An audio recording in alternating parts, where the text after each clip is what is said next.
Bhojpuri industry से बवाल की खबरें निकल कर आ रही है। आपको बता दें कि जो विवाद हुआ था वो विवाद जो है थमने का नाम नहीं ले रहा है। आपको बता दें कि भोजपुरी के superstar trending star Khesari Lal Yadav, वहीं अनुपमा यादव और कल्लू जी का जो है एक स्टेज शो था। लेकिन उस स्टेज शो के दौरान कल्लू ने बहुत ही एक बड़ा विवादित बयान दे दिया, जिसको लेकर जो है पूरी भोजपुरी इंडस्ट्रीज में जो है काफ़ी घमासान मचा हुआ है, टहलका मचा हुआ है। आखिर कौन सा विवादित बयान है?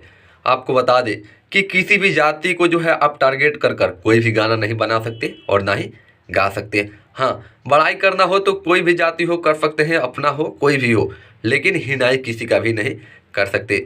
वहीं कल्लू ने एक बहुत ही बड़ा विवादित बोल दिया, यादव जी की बेटी सपनवा में आती है, जिसको लेकर खेसारी लाल यादव लाइव आए और खेसारी लाल के जस्ट बाद जो है मनोज पांडे आकर खेसारी लाल यादव को उल्टा सीधा बोला।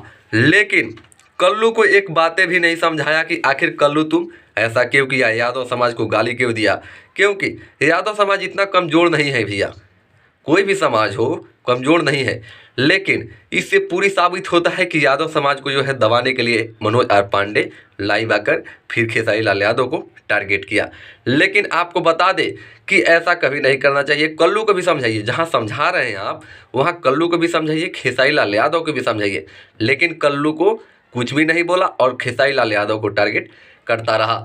लेकिन यही तो संतोष रेणु यादव से देखा नहीं गया और संतोष रेणु यादव लाइव आकर जो है कि मनोज पांडे की मां बहन एक कर दिया।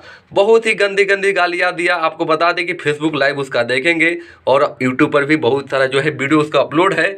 बहुत ही गंदी गंदी गालियां दिया और मनोज पांडे की मां बहन एक करके छोड़ दिया। तो खेसारी लाल यादव के सपोर्ट में आकर जो है बहुत ही गालियां दिया और अनुपमा यादव को भी समझाया। लेकिन आपको बता दें कि ये विवाद थमने का नाम नहीं ले रहा है, इस पर जो है आगे बढ़ते जा रहा है। तो चलिए दोस्तों, मिलते हैं फिर अगले वीडियो में। तब तक के लिए जय भोजपुरी, जय बिहार।